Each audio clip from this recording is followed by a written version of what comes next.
ಬೆಂಗಳೂರು ನಗರದ ಗಣೇಶ ಮೂರ್ತಿಗಳ ವಿಸರ್ಜನಾ ಕಾರ್ಯಕ್ರಮದ ಸಂಬಂಧ ಬೆಂಗಳೂರು ನಗರದ ಕೆಲವು ಕಡೆ ಆಗಸ್ಟ್ 30 ಮತ್ತು 31ರಂದು ಮದ್ಯ ಮಾರಾಟ ನಿಷೇಧಿಸಿ ನಗರ ಪೊಲೀಸ್ ಆಯುಕ್ತ ಸೀಮಂತ್ ಕುಮಾರ್ ಸಿಂಗ್ ಆದೇಶ ಹೊರಡಿಸಿದ್ದಾರೆ.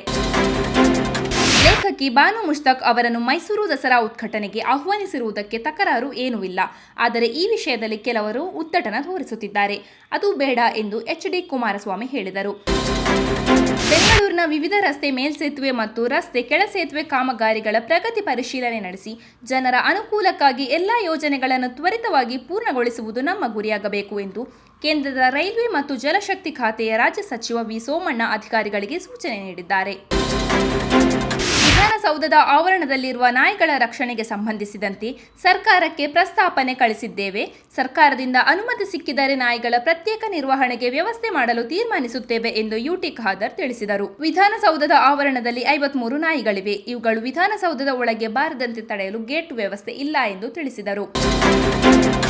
ಧರ್ಮಸ್ಥಳದ ಬೆಳವಣಿಗೆಯಿಂದ ಪುರುಷರಿಗಿಂತ ಮಹಿಳೆಯರೇ ಹೆಚ್ಚಾಗಿ ಕಣ್ಣೀರಿಟ್ಟಿದ್ದಾರೆ, ವೇದನೆ ಪಡುತ್ತಿದ್ದಾರೆ. ಕೆಲ ಹೆಣ್ಣು ಮಕ್ಕಳು ಯಾವುದೇ ರೀತಿಯ ಹೋರಾಟಕ್ಕೆ ಪ್ರತಿಭಟನೆಗೂ ತಯಾರಿದ್ದಾರೆ.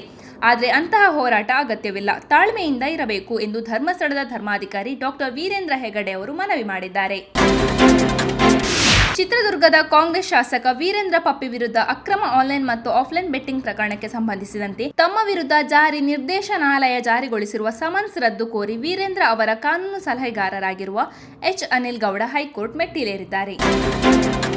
ತೃಣಮೂಲದ ಕಾಂಗ್ರೆಸ್ ಸಂಸದೆ ಮಹುವಾ ಮೊಯಿತ್ರಾ ಅವರ ಹೇಳಿಕೆಯಿಂದ ರಾಜಕೀಯದಲ್ಲಿ ದೊಡ್ಡ ಕೋಲಾಹಲವನ್ನೇ ಸೃಷ್ಟಿಸಿದೆ. ಕೇಂದ್ರ ಗೃಹ ಸಚಿವ ಅಮಿತ್ ಶಾ ಅವರ ಬಗ್ಗೆ ಸಂಸದೆ ನಾಲಿಗೆ ಹರಿಬಿಟ್ಟಿದ್ದಾರೆ. ಅಮಿತ್ ಶಾ ಅವರ ತಲೆ ಕತ್ತರಿಸಿ ಟೇಬಲ್ ಮೇಲೆ ಇಡಬೇಕು ಎಂದು ವಿವಾದಾತ್ಮಕ ಹೇಳಿಕೆಯೊಂದನ್ನು ನೀಡಿದ್ದಾರೆ. ರಷ್ಯಾ ಅಧ್ಯಕ್ಷ ಪುಟಿನ್ ಅವರು ಡಿಸೆಂಬರ್ನಲ್ಲಿ ಭಾರತಕ್ಕೆ ಅಧಿಕೃತ ಭೇಟಿ ನೀಡಲಿದ್ದಾರೆ ಎಂದು ಕ್ರೆಮ್ಲಿನ್ ತಿಳಿಸಿದೆ.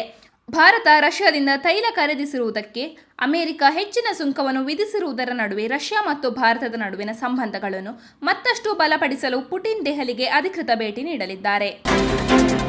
ಚಕತೆ ಹುಟ್ಟಿಸಿದ್ದ ಬೆಂಗಳೂರು ಬುಲ್ಸ್ ಮತ್ತು ಪುಣೇರಿ ಪಲ್ಟನ್ ನಡುವಿನ ಪಂದ್ಯ ಟೈ ಬ್ರೇಕ್ ವರೆಗೆ ಸಾಗಿತು. ಈ ಆವೃತ್ತಿಯ ಮೊದಲ ಟೈ ಬ್ರೇಕ್ನಲ್ಲಿ ಬುಲ್ಸ್ ಸೋಲು ಕಂಡಿದೆ. ಈ ಮೂಲಕ ಪುಣೇರಿ ಪಲ್ಟನ್ ಟೈ ಬ್ರೇಕ್ನಲ್ಲಿ ಅಮೋಘ ಪ್ರದರ್ಶನ ನೀಡಿ ಜಯ ಸಾಧಿಸಿತು. ಕನ್ನಡ ಚಿತ್ರರಂಗದ ಹಿರಿಯ ನಟ ಹ್ಯಾಟ್ರಿಕ್ ಹೀರೋ ಶಿವರಾಜ್ ಕುಮಾರ್ ಅವರೊಂದಿಗೆ ಖ್ಯಾತ ನಿರ್ಮಾಣ ಸಂಸ್ಥೆ KVN ಪ್ರೊಡಕ್ಷನ್ ಮತ್ತು ನಿರ್ದೇಶನ ಪವನ್ ಒಡೆಯರ್ ಜೊತೆಗೂಡಿ ಹೊಸ ಚಿತ್ರವೊಂದಕ್ಕೆ ಸಜ್ಜಾಗಿದೆ.